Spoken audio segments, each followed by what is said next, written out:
Don Pedro of Aragon comes this night to Messina. He is very nearby this. He was not 3 leagues off when I left him. How many gentlemen have you lost in this action? The few of any sort, and none of name.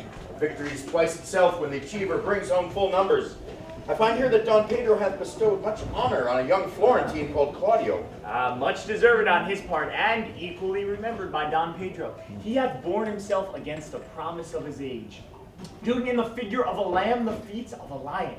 He hath indeed bettered expectation than you must expect of me to tell you how. He hath an uncle here in Messina who will be very much glad of it. There appears much joy in him. Even so much joy could not show itself modest enough without a badge of bitterness. Did he break out into tears? In great measure. A kind overflow of kindness. There are no faces truer than those that are so washed. How much better it is to weep at joy than to joy at weeping. I pray you, has Signor Montalto returned from the wars or no?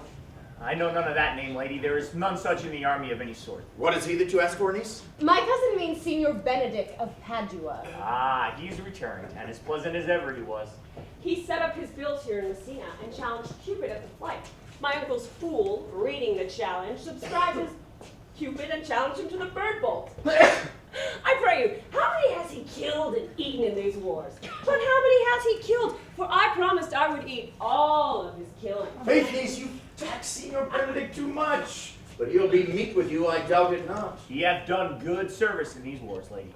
You have mighty victual, and he hath helped to eat it. He is an excellent trencherman. He has a valiant stomach. And a good soldier too, lady. And a good soldier to a lady? But what is he to a lord? A lord to a lord. A man to a man, stuffed with all honorable virtues. It is so indeed. He is no more than a stuffed man, but for the stuffing. Well, we are all mortal. You must not, sir, mistake my niece. There is a kind of merry war betwixt Signor Benedict and her. They never meet, but there's a skirmish of wit between them. Alas, he gets nothing by that. In our last conflict, 4 of his 5 wits went halting off. So now the whole man is governed just with one. So if he hath wit enough to keep himself warm, let him bear it for a difference between himself and his horse, for it is all the wealth he hath no left to be a reasonable creature. I pray you, who is his companion now? He is every month a new sworn brother. Is it possible? Oh, very easily possible. He wears his faith, but is the fashion of his hat. It ever changes with the next block. I see, lady, the gentleman is not in your books. No, ere you were, I'd burn my study. But I pray you, is there no young squire now who'll make voyage with him to the devil? Oh, he's in the company of the right most noble Claudio. Oh, Lord, he will hang upon him like a disease. He is no sooner caught than the pestilence and the taker grows presently mad. If he hath caught the Benedict, it will cost him £1,000 ere he be cured. I will hold friends with you, lady. Do, good friend. You will never run mad, niece. No, not till a hot January. Don Pedro is approached. Good Senor Leonardo. Are you come to meet your trouble? The fashion of the world is to avoid cost, and you encounter it. Never came trouble in my house in the likeness of your grace. For trouble being gone, comfort should remain. But when you depart from me, sorrow abides, and happiness takes his leave. You embrace your charge too willingly. I think this is your daughter. Her mother hath many times told me so. Well, were you in doubt, sir, that you asked her? Signor Benedict, no, for then were you a child. You have it full, Benedict. We may guess what you are, being a man. Surely the lady fathers herself. Be happy, lady, for you are like an honorable father. If Signor Leonardo be her father, she would not have his head on her shoulders, for all Messina as like him as she is. I wonder why you still be talking, Signor Benedict. Nobody marks you. What, my dear lady, disdain! Are you yet living? Is it possible Disdain should die when she hath such meat food to feed it as Signor Benedict? Courtesy itself must turn to disdain when you come in for presents. Then is courtesy a turncoat, but it is certain I am loved of all ladies, only you accepted, and I would I could find it in my heart that I had not a hard heart, for truly I love none. A dear happiness to women, else they be troubled with a pernicious suitor. I thank God my cold blood I'm of your humor for that. I would rather hear my dog bark at a crow than a man swear he loves me. Ah, God keep your ladyship still in that mind, so some gentleman or other shall escape a predestinate scratched face. Scratching could not make it worse to such a face as yours were. Oh, you are a rare parent teacher. A bird of my tongue's better than a beast of yours. I would my horse had the speed of your tongue, and so good a continuer, but keep thy way, in God's name, I have done. You always end with a jade trick. I know you're bold. That is the sum of all, Leonato. Signor Claudio, Signor Benedict, my dear friend Leonato hath invited you all. I tell him we shall stay here at least a month, and he heartily prays some occasion may detain us longer. I dare swear he is no hypocrite, but prays from his heart. If you swear, my lord, you shall not be forsworn. Let me bid you welcome, my lord. Being reconciled to the prince your brother, I owe you all duty. I thank you. I am not of many words, but I thank you. Please your grace lead on. Your hand, Leonato, we will go together.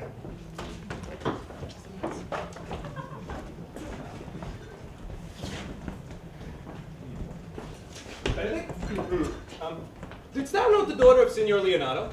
I noted her not, but I looked on her. Is she not a modest young lady? Do you question me now, as an honest gentleman should do, for my simple true judgment? Or would you have me answer after my custom as being a professed tyrant to their sex? No, I pray thee speak in sober judgment. In faith, methinks she is too low for a high praise, too brown for a fair praise, and too little for a great praise. Only this commendation I can afford her, that were she any other than she is, she were unhandsome. But being no other but as she is, I do not like her. Now thinkest thou this word? I pray thee, tell me truly, how thou likest her. Would you buy her that you inquire after her? Can the world buy such a jewel? Yea, and a case to put it into. But speak you this with a sad brow? Or do you play the flapping jack to tell us Cupid is a good hair finder and Vulcan a rare carpenter? Come, in what key shall a man take it to go in the song? In mine eyes, she is the sweetest lady that ever I looked on. I see yet without spectacles, and I see no such matter. Now there's her cousin, and she be not possessed with a fury, exceeds her as much in beauty as the 1st of May but the last of December. But you have no intent to turn husband, have you? I would scarce trust myself, though I'd sworn the contrary, if Hero would be my wife. Is come to this! Hath the world not one man but he will wear his cap with suspicion? Will I never see a bachelor of 80 again? Go to, in faith, thou wilt needs thrust thy neck into the yoke, wear the imprint of it, and sigh away Sundays. Look, Don Pedro is returned to seek you. What secret hath held you that you followed not to Leonatus? I would your grace would constrain me to tell. I charge thee on thy allegiance. On my allegiance. Hear you, Count Claudio. I can be secret as a dumb man, I would have you think so, but on my allegiance, mark you this, on my allegiance, he is in love! With whom now, that is your grace's part. Mark you how short his answer is. With Hero, Leonato's short daughter. If this were so, so were it uttered. It is like the old tale, my lord. It is not so, nor 'twas not so, but indeed, God forbid, it should be so. No, if my passion change not shortly, God forbid, it should be otherwise. Amen, if you love her, for the lady is very well worthy. You speak this to fetch me in, my lord? By my troth, I speak my thought. And in faith, Lord, I spoke mine. And by my 2 fades and 2 trolls, Lord, I spoke mine. That I love her, I feel. That she is worthy, I know. But I neither know how she should be worthy nor feel how she should be loved. It is the opinion fire cannot melt out of me. I will die in it at the stake. Thou wast ever an obstinate heretic in the despite of youth. And never can maintain his part, but in the force of his will. Oh, that a woman conceived me. I thank her. That she brought me up. I likewise give her most humble thanks. But that I will have a reed sheet winded in my forehead, or hang my bugle in an invisible baldridge, all women shall pardon me, because I will not do them the wrong to mistrust any. I will do myself the right to trust none. And the fine is, for the which I may go the finer, I will live a bachelor. I shall see thee ere I die, look pale with love. With sickness, with hunger, or with anger, my lord, not with love. Prove that ever I lose more blood with love than I will get again with drinking, and pick out mine eyes with a ballad maker's pen, and hang me up at the door of the brothel house for the sign of blind Cupid. Well, if ever thou dost fall from this faith, thou wilt prove a notable argument. And if I do, hang me in a bottle like a cat, and shoot at me, and he that hits me, let him be clapped on the shoulder and go Robin Hood. Well, as time shall try. In time, the savage bull doth bear the yoke. The savage bull may, but if ever the sensible Benedict bear it, pluck out the bull's horns, set them in my forehead, and let me be vilely painted, and in such great letters, as they write, here is good horse to hire, let them signify under my sign, here you may see Benedict, the married man. If this should ever happen, thou wilt be horn man! Nay, if Cupid have not spent all his quiver in Venice, thou wilt quake for this short life. I look for an earthquake too, then.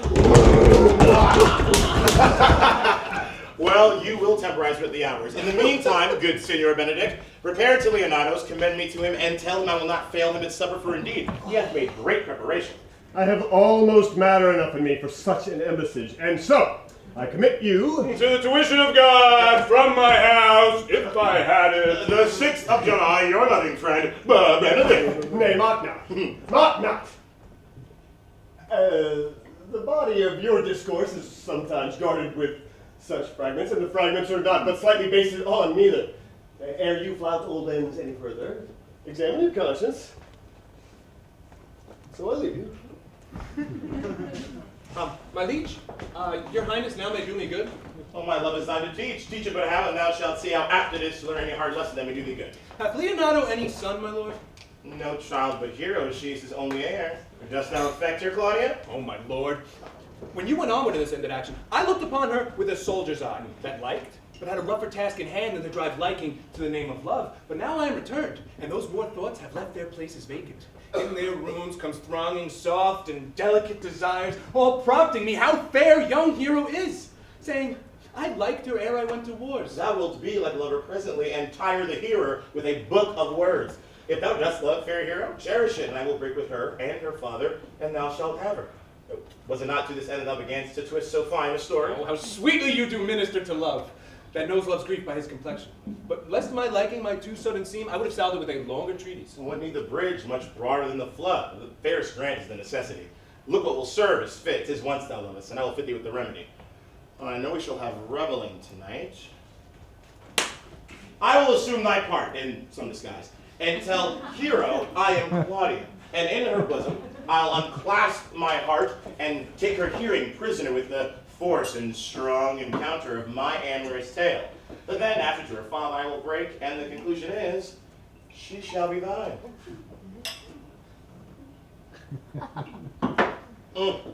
In practice, let us put it presently.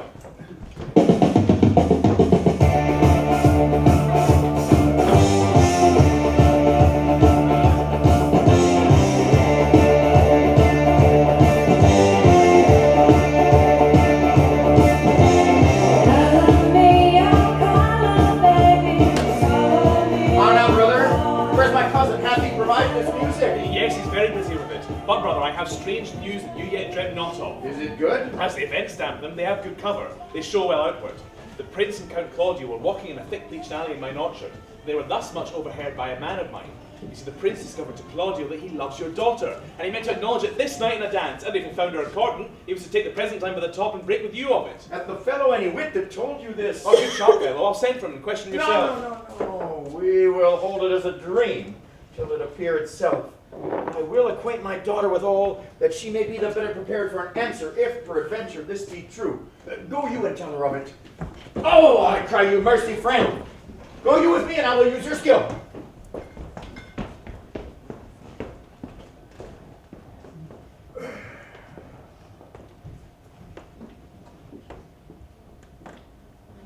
What the good year, my lord? Why are you thus out of measure sad? There is no measure in the occasion that breeds, and therefore the sadness is without limit. You should hear reason. When I have heard it, what blessing brings it? If not a present remedy, at least a patient sufferance. I wonder, that thou, being as thou sayest thou art born under Saturn, goes about to apply immoral medicine to a mortifying mischief. I cannot hide what I am. I must be sad when I have cause, and smile at no man's jests. Eat when I have stomach, and wait on no man's leisure. Sleep when I am drowsy, and tend on no man's business. Laugh when I am merry, and claw no man in his humor. Yea, but you should not make full show of this until you can do it without controlment. You have of late stood out against your brother, and he hath taken you newly into his grace when it is impossible that you should take true root but by the fair weather that you make yourself. It's needful that you frame the season for your own harvest. I had rather be a canker in a hedge than a rose in his grace. And it better fits my blood to be disdained of all than to fashion a carriage to rob love from any. In this, though I cannot be said to be a flattering, honest man, it must not be denied that I am a plain-dealing villain. I am trusted with a muzzle and enfranchised with a clog, and therefore I have decreed not to sing in my cage. If I had my mouth, I would bite. If I had my liberty, I would do my liking. In the meantime, let me be that I am, and seek not to alter me. Can you make no use of your discontentment? I make all use of it, for I use it only. Who comes here? What news, Baraccio? I came yonder from a great supper.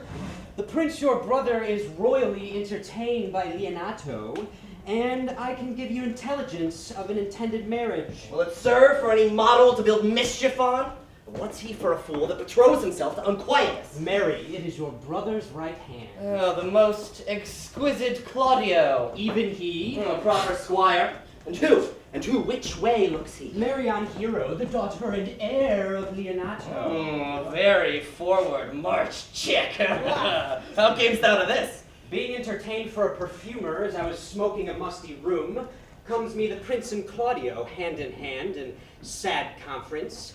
I whipped me behind the arras, and there overheard it agreed upon that the prince should woo Hero for himself, and having obtained her, give her to Count Claudio. Come, let us thither. This may prove food to my displeasure.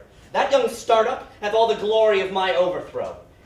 If I can cross him any way, I'll bless myself every way. You're both sure and will assist me?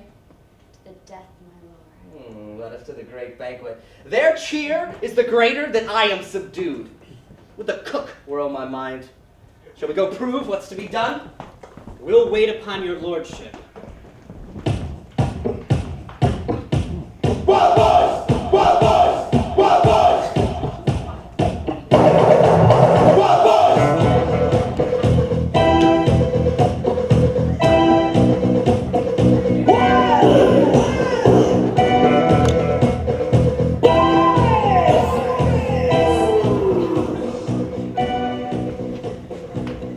Not Tom John here at supper. Oh, I saw him not.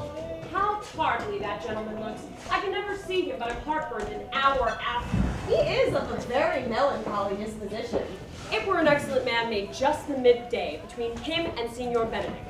The one too like an image, saying nothing, and the other too like my lady's eldest son, ever more tattling. So half Signor Benedict's tongue in Count John's mouth, and half Count John's melancholy in Signor Benedict's face. With a good leg and a good foot, uncle, and money enough in his purse, such a man could win the goodwill of any woman in the world. By my troth, niece, thou wilt never get thee a husband if thou be so shrewd of thy tongue. When faith she's too cursed.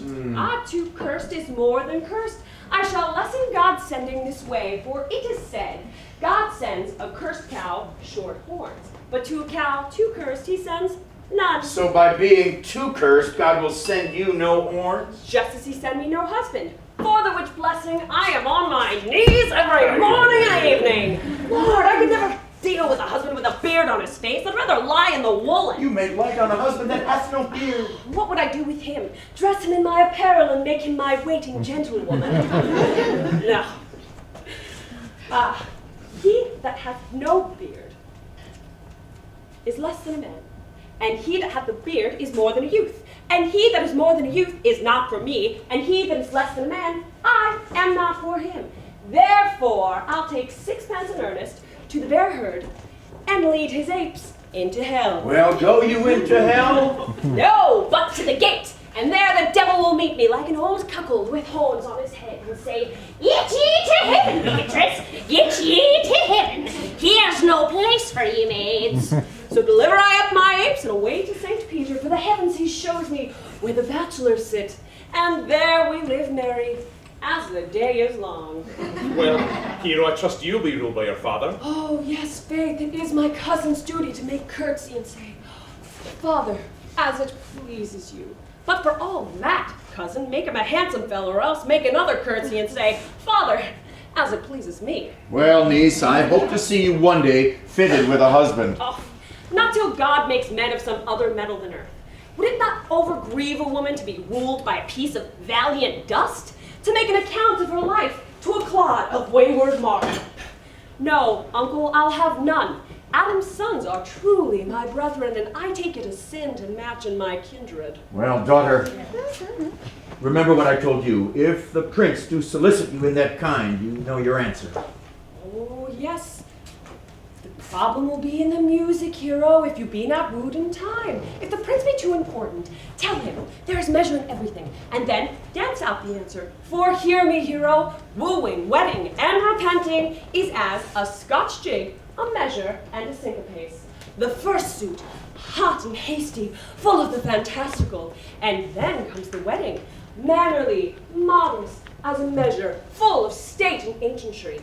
But then comes repentance, and on his bad legs he sinks into the syncopates faster and faster until he falls into his grave. Cousin, you apprehend passing shrewdly. Oh, I have a good eye, uncle. I can see a church by daylight. The revelers are entering, brother. Make good room.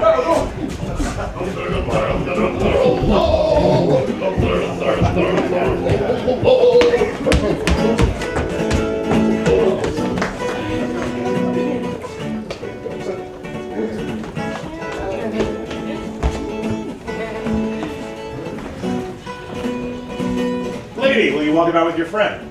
So you walk softly and look sweetly and say nothing. I am yours for the walk, and especially when I walk away. With me in your company. I may say so when I please. And when please you to say so. When I like your favor, for God defend the lute should be like the case. My visor is Philemon's roof. Within the house is Joan. Why then your visor should be thatched. Well, speak low if you speak low. Well, I would you did like me. Oh, so would not I for your own sake, for I've many ill qualities. Aw, which is one? I say my prayers aloud. Oh, I love you the better. The hearers may cry, amen. Oh, God, match me with a good dancer. Amen. And God, keep him out of my sight when the dance is done. Oh. Answer, clerk. No more words. Oh, The clerk is answered. I know you well enough. You are Senor Antonio. At a word I'm not. I know you by the waggling of your head. To tell you true, I imitate him. You could never do him so ill well unless you were the very man. Here's his dry hand up and down. You're he. At a word I'm not. Come. Do you think I do not know you by your excellent wit? Can virtue hide itself? Go to, Mum. You're he. Graces will appear, and there's an end. Will you not tell me who you are? no, you shall pardon me. Nor will you tell me who told you so? Not now. That I was disdainful, and that I got my good wit from 100 merry tales. Well, that was Signor Benedict that said so. What's he? Oh, I'm sure you know him well enough. Not I, believe me. Oh, has he never made you laugh? I pray you, what is he? Oh, why, he is the prince's jester, a very dull fool. Only his gift is in devising impossible slanders. None but libertines delight in him, for he both makes men laugh, and then they beat him. I would he was in the fleet. I'm sure he had boarded me. Oh, when I see the gentleman, I'll tell him what you say. Oh, do. He'll but break a comparison or two on me, which peradventure unlaughed at or unmarked will drive him into a melancholy, and then there's a partridge saved. for the fool will eat no supper that night. We must follow the leaders. In every good thing.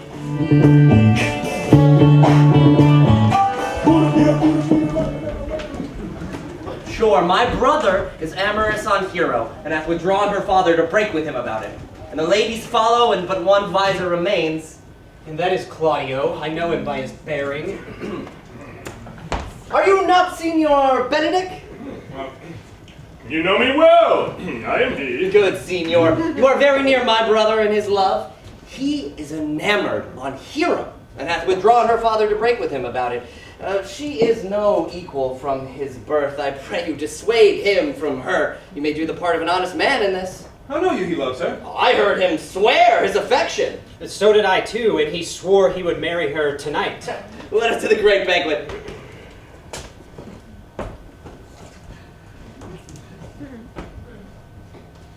Thus answer I in name of Benedict, but hear these ill news with the ears of Claudio. 'Tis certain so the prince woos for himself. You know, friendship is constant in all other things, save in the office and affairs of love. Therefore, all hearts in love use their own tongues. Let every eye negotiate for itself, and trust no agent, for beauty is a witch, against whose charm faith melteth into blood. This is an accident of hourly proof, which I mistrusted not. Farewell, therefore, Hero. Claudio! Yea, the same. Come, will you go with me? Whither? To the next willow, for the prince hath got your hero. I wish him joy of her. Oh, that's spoken like an honest drover.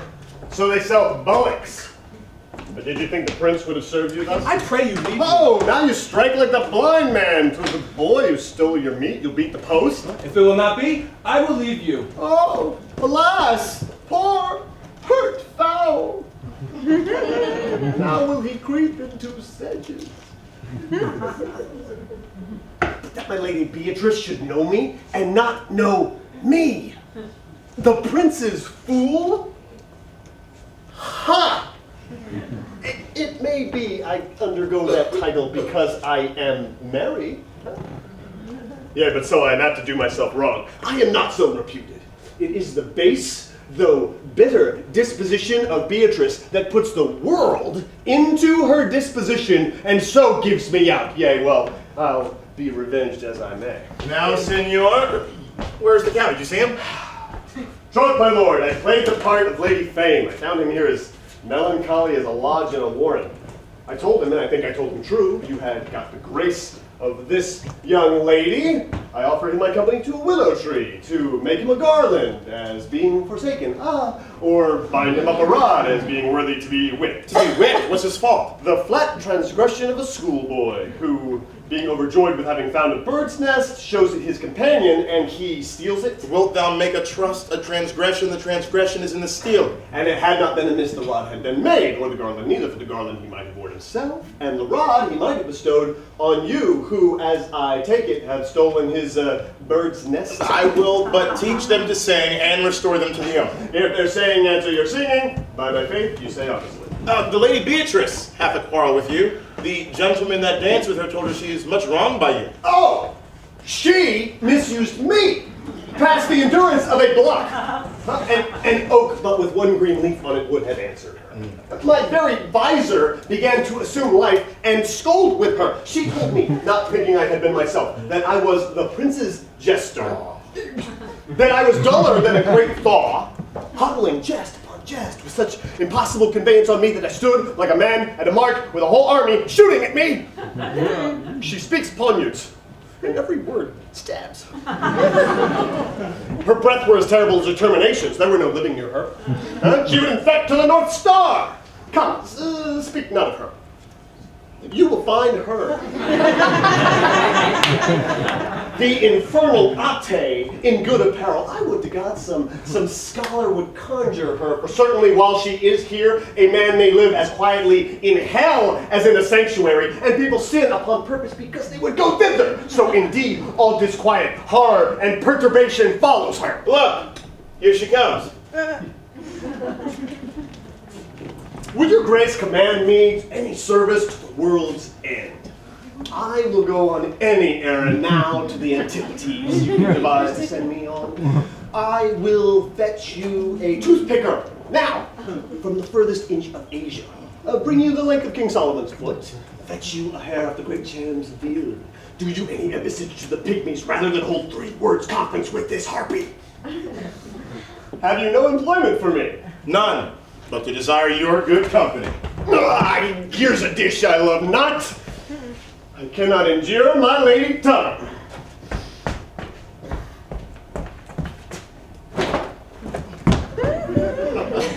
Oh, come, lady, you have lost the heart of Signor Benedict. Oh, indeed, my lord. He lent it me a while, and I made good use of it. A double heart for his single one.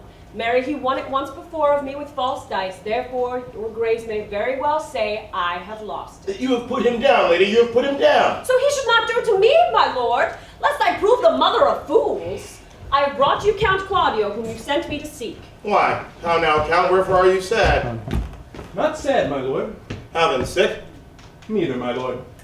Oh, the Count's not sick, nor sad, nor merry, nor well, but civil, Count. Civil as an orange, and with something of that jealous complexion. Oh, in faith, lady, I think your blazon to be true. Though I'll be sworn, if he be so, his conceit is false. Here, Claudio, I have wooed in thy name, and fair hero is won. I have broke with her father, and his goodwill obtained. Name the day of marriage, and God give thee joy. Count, take of me my daughter, and with her my fortunes. His grace hath made the match, and all grace say amen to it. Speak, Count, 'tis your cue. Silence is the perfectest herald of joy. I were but little happy if I could say how much. Lady, as you are mine, I am yours. I give away myself to you, and dote upon the exchange. Speak, cousin, or if you cannot, stop his mouth with a kiss and let him speak neither. In faith, lady, you have a merry heart. Yea, I thank it, poor fool. It keeps on the windy side of care.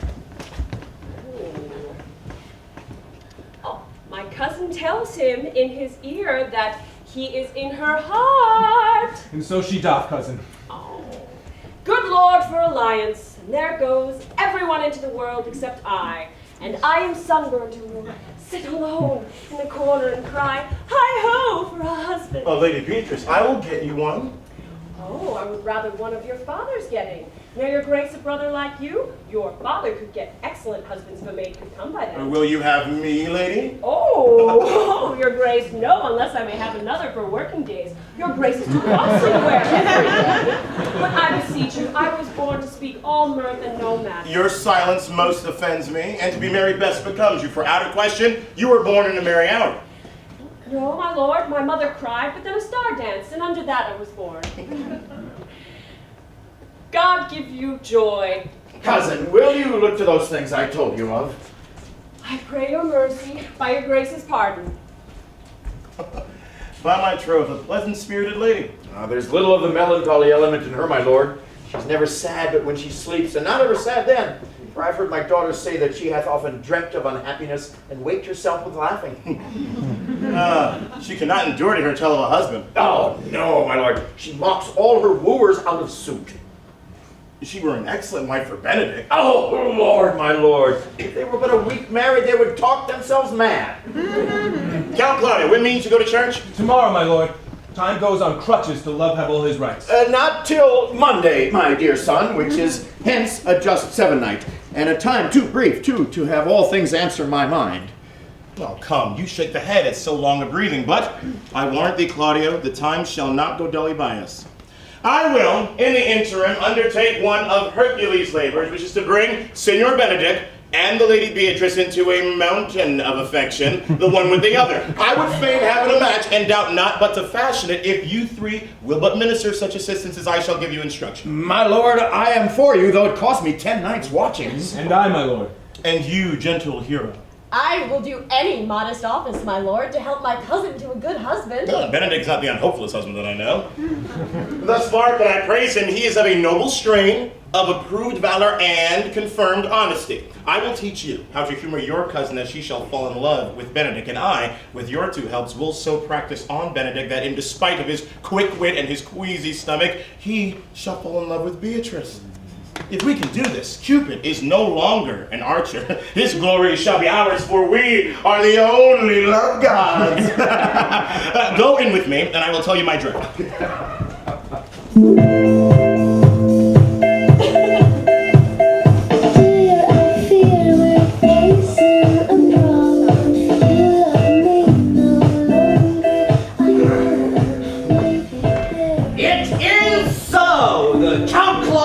Shall marry the daughter of Leonardo. Yea, my lord, but I can cross it. Any bar, any cross, any impediment shall be medicinable to me. I am sick in displeasure to him, and whatsoever comes athwart his affections ranges evenly with mine. How canst thou cross this marriage? Not honestly, my lord, but so covertly that no dishonesty shall appear in me. And show me briefly how. I think I told your lordship a year since how much I'm in the favor of Margaret, the waiting gentlewoman to Hero. I remember. I can at any unseasonable instant of the night appoint her to look out at her lady's chamber window. What life is in that to be the death of this marriage? The poison of that lies in you to temper.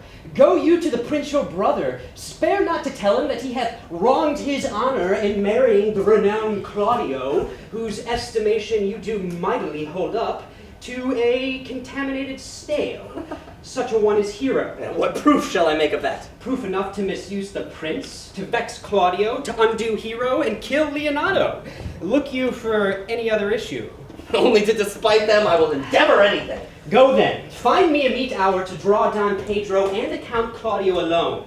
Tell them that you know that Hero loves me.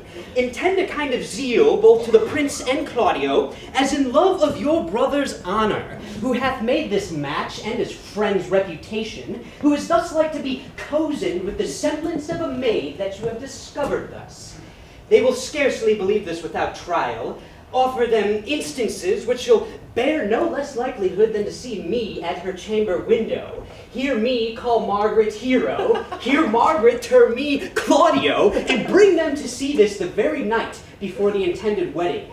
For in the meantime I will so fashion the matter that Hero shall be absent, and there shall appear such seeming truth of Hero's disloyalty that jealousy shall be called assurance, and all of the preparation overthrown.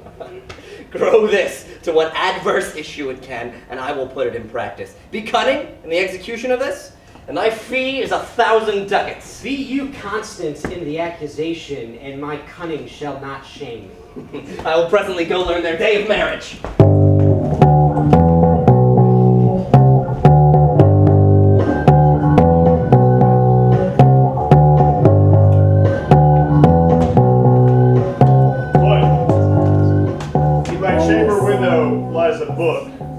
Bring it hither to me, in the orchard. I know that. I would have you hence and here again.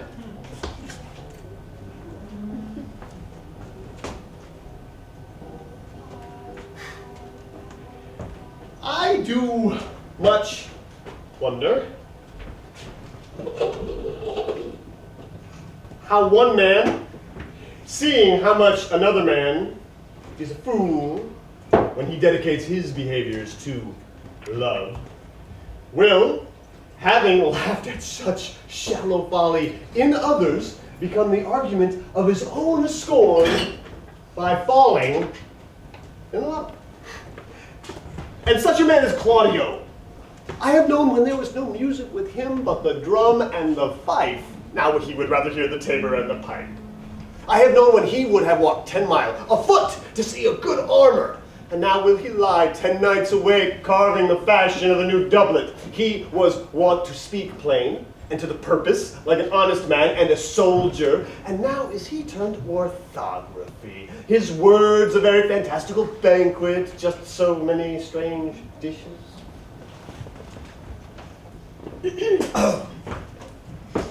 Shall I be so converted, and see with these eyes? I cannot tell, I think not.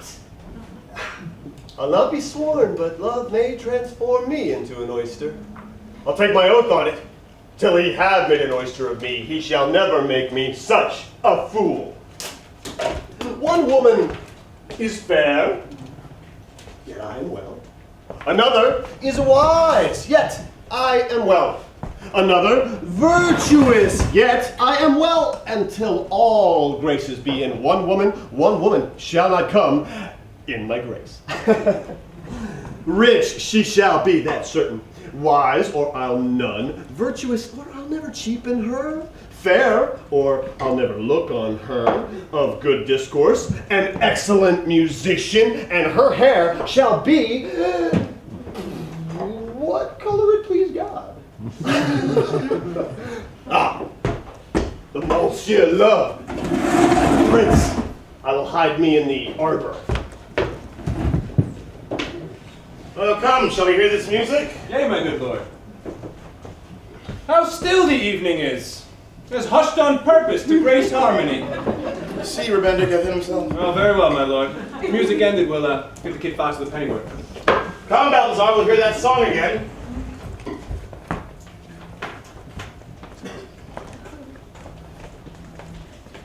Oh, good my lord, Jack's not so bad a voice to slander music any more than once. It is the witness still of excellency to put a strange face on her own perfection. I pray thee, sing and let me woo no more. Because you talk of wooing, I will sing. Since many a wooer doth commence his suit, to her he thinks unworthy, yet will he woo, yet will he swear he loves. Nay, pray thee come, or if thou wilt hold longer argument, do it in notes. Note this before my notes. There's not a note of mine that's worth the noting. Why, these are very crotchets that she speaks. Notes! Notes, forsooth, and nothing. O divine heir, now will his soul be ravished.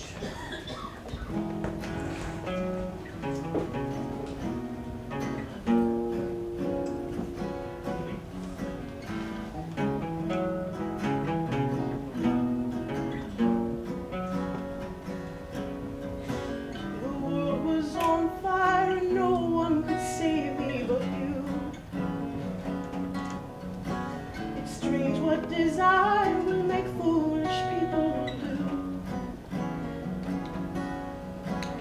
I never dreamed that I'd meet somebody like you. I never dreamed that I'd love somebody like you. And I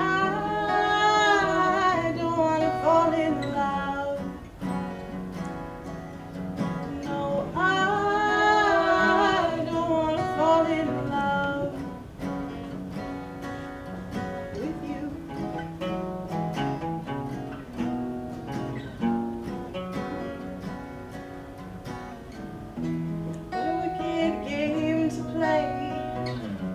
To make me feel this way. What a wicked thing to do, to let me dream of you. What a wicked thing to say. You've never felt this way. What a wicked thing to do, to let me dream of you. Now I fall in love. This love is only gonna break your heart. I wanna fall in love. This love is only gonna break your heart. I wanna fall in love. This love is only gonna break your heart. And this love is only gonna break your heart. nobody loves no one.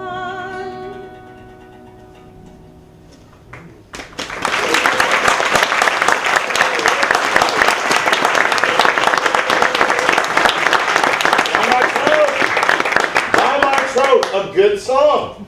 An ill singer, my lord. No, Faith, thou singest well enough for a shift. And she had been a dog that had howled thus, they would have hanged her. Yea, Mary, dost thou hear, Balthazar? I pray thee, get us some excellent music for tomorrow night. We would have the Lady Hero's chamber window. The best I can, my lord. Yeah, do so. Farewell. Come hither, Leonardo. What was it you told me of today that your niece Beatrice was in love with Signor Benedict? Oh, I stalk on, the foul sits. I didn't ever think that lady would have loved any man. Nor I either. But most wonderful that she should so dote on Signor Benedict, whom she hath in all outward behaviors seemed ever to abhor. It's possible, sits the wind in that corner. By my troth, my lord, I cannot tell what to think of it, but that she loves him with an enraged affection is past the infinite of thought. Maybe she doth but counterfeit. Oh, faith, like enough. Oh, God, counterfeit? There was never counterfeit of passion came so near the life of passion as she discovers it. Why? What effects of passion shows she? Bait the hook well, this fish will bite. What effects, my lord? She will sit. You heard my daughter tell us how. Oh, she did indeed. How? I pray you. You amaze me. I would have thought her spirit had been invincible against all assaults of affection. I swear it had, my lord, especially against Benedict. I would think this a goal, but that the white-bearded fellow speaks it. Knavery cannot hide himself sure in such reverence. Ooh, he has taken the infection. Hold it up. Has she made her affection known to Benedict? No, and swears she never will. That's her torment. No, 'tis true indeed. So your daughter says, shall I, says she, that have so often counted him with scorn, write to him that I love him. This says she now, when she is beginning to write to him, for she will be up 20 times a night, and there will she sit in her smock till she have writ a sheet of paper. My daughter tells us all. Now you talk of a sheet of paper. I remember a pretty jest your daughter told us of. When she had writ it and was reading it over, she found Beatrice and Benedict between the sheets. She tore the letter into 1,000 halfpence, railed at herself that she should be so immodest to write to one that she knew would flout her. I measure him, says she, by my own spirit, for I should flout him if he writ to me, yea, though I love him, I should. Then down upon her knees she falls, weeps, sobs, beats her heart, tears her hair, prays, curses. Oh, sweet Benedict, God give me patience. And she is exceeding wise. In everything, but in loving Benedict. I would she bestowed that dotage on me. I would have daffed all other respects and made her half myself. I pray you, tell Benedict of it and hear what he will say. Were it good, think you? Oh, well, Hero thinks surely she will die. For she says she will die if he love her not, and she will die ere she make her love known, and she will die if he woo her, rather than she will bate one breath of her accustomed crossness. It's very possible he'll scorn for the man, as you know all, have the contemptible spirit. He is a very proper man. He hath a good outward happiness. No, before God and in mind very wise. He doesn't see it. He shows some sparks that are like wit. And I take him to be valiant. Oh, Hector, I assure you. Shall we go seek Benedict and tell him of her love? No, never tell him, my lord. Let her wear it out with good counsel. Nay, that were impossible. She may wear her heart out first. I love Benedict well, and I could wish he would modestly examine himself to see how much he is unworthy so good a lady. Will you walk, my lord? Dinner is ready. If you do not dote on her upon this, I will never trust my expectations. Let there be the same net spread for her. That must your daughter and her gentlewoman carry. The sport will be when they hold one an opinion of another's dotage and no such matter. That's the scene I would see, which will be merely a dumb show. Oh, let us send her to call him to dinner.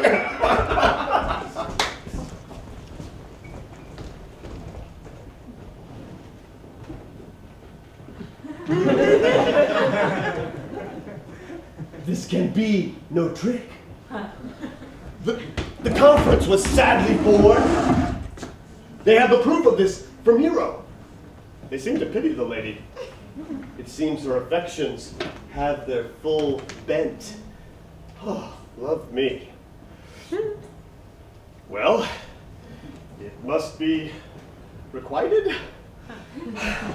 I hear how I am censured. They say I will bear myself proudly if I perceive the love come from her. They say, too, that she would rather die than show any sign of affection. I did never think to marry. I must not seem proud. They say the lady is fair. 'Tis a truth. I can bear them witness. They say she is virtuous. 'Tis so. I cannot reprove them. And wise. But for loving me, yea, by my troth, it is no addition to her wit, nor no great argument of her folly, for I shall be horribly in love with her. Yea, I may have chance to have some odd quirks or remnants of wit broken on me because I have railed so long against marriage, but doth not the appetite alter? The man loves the meat in his youth, he cannot stomach in his age. Shall these quips and sentences and paper bullets of the brain awe a man from the career of his humor? No! The world must be peopled! When I said I would die a bachelor, I did not think I should live till I were married. Here comes Beatrice. By this day, she is a fair lady. I do spy some marks of love in her. Against my will, I am sent to bid you come to dinner. I thank you, fair Beatrice, for your pains. I took no more pains in those thanks than you take in thanking me. If it had been painful, I would not have come. You take some pleasure then in the message. Yay! Just as much pleasure as one takes upon a knife's point and chokes on the doll withal. You have no stomach, Signor. Fare you well. Against my will, I am sent to bid you come to dinner. There's a double meaning in that. I took no more pains for those thanks than you took pains to thank me. That's as much to say, any pains I take for thee are as easy as thanks. Oh, if I do not pity her, I am a villain. If I do not love her, I am no man. I will go get her.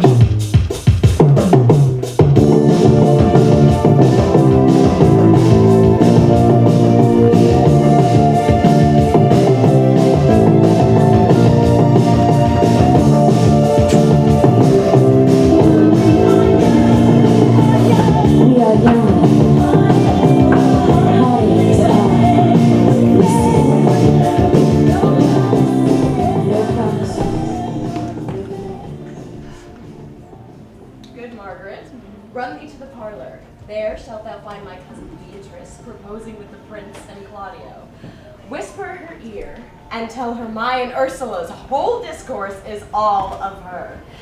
Say that thou overheardst us, and bid her steal into that pleached bower where honeysuckles ripened by the sun forbid the sun to enter, like favorites made proud by princes who advance that pride against the power that bred it.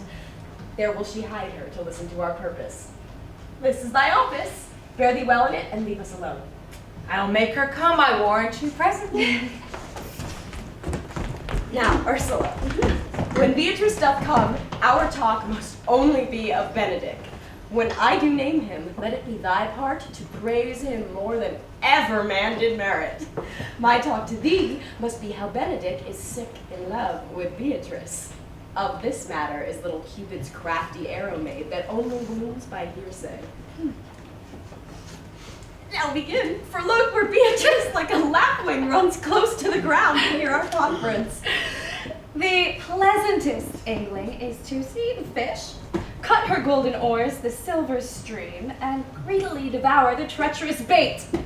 So, angle we for Beatrice, who even now is couched in the woodbine coverture. Fear you not my part in the dialogue. Then go we near her, let her ear lose nothing of the false sweet bait we lay for it.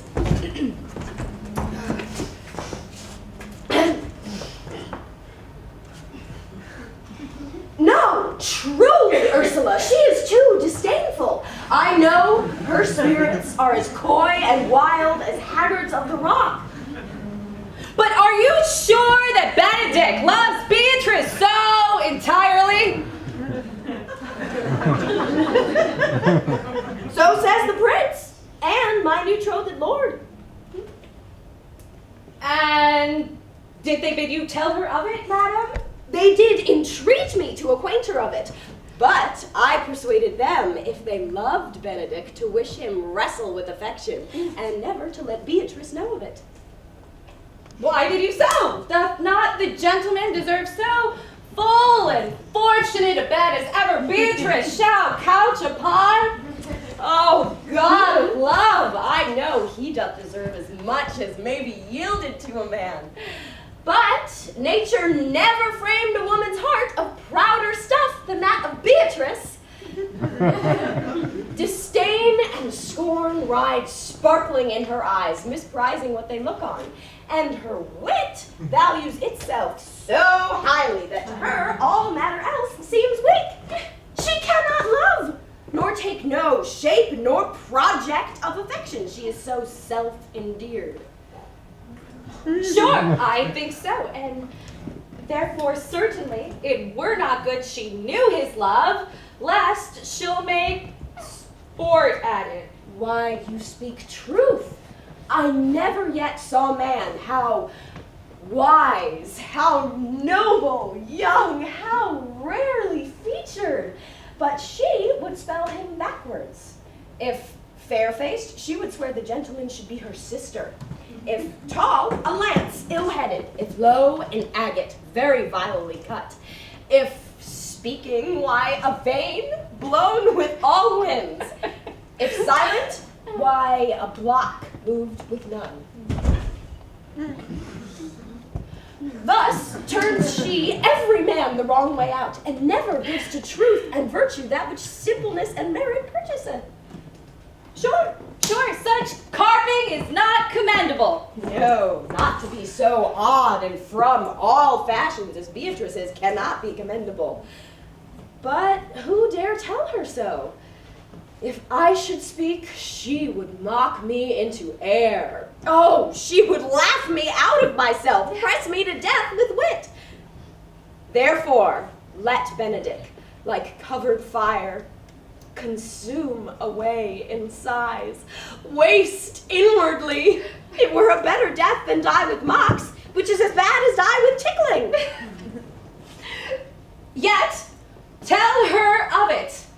Hear what she will say. No. Rather, I will go to Benedick and counsel him to fight against his passion. And truly, I'll devise some honest slanders to stain my cousin with. One doth not know how much an ill word may empoison liking. Oh! Do not do your cousin such a wrong. She cannot be so much without true judgment as having so swift and excellent a wit as she is prized to have, as to refuse so rare a gentleman as Signor Benedick. He is the only man of Italy, always excepting my dear Claudio. Be not angry with me, madam, speaking my fancy, Signor Benedick, for shape, for bearing, argument, and valor goes foremost in report through Italy.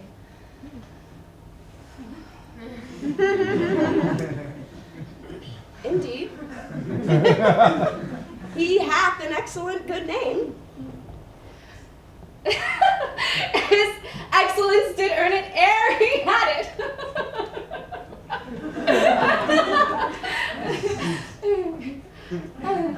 When are you married, madam? Why, every day, tomorrow. Come, go in. I'll show thee some attires and have thy counsel which is best to furnish me tomorrow. She's lined, I warrant you. We have caught her, madam. If it proves so, then loving goes by haps. Some Cupid kills with arrows, some with traps.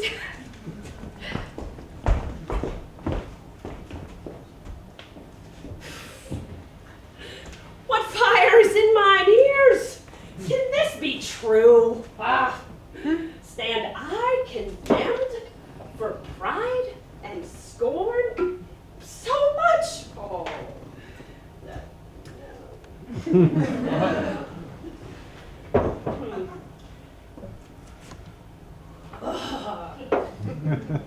Contempt, farewell, and maiden pride, adieu. No glory lives behind the back of such. Benedick, love on, I will requite thee. taming my wild heart to thy loving hand. If thou dost love, my kindness will incite thee to bind our loves up in a holy band. For others say thou dost deserve, and I believe it better than reportingly. People been talking about people. I hear them whisper. You won't believe them. They think we're lovers, kept undercover. I just ignore it, but they keep saying we laugh just a little too loud. We stand just a little too close. We stand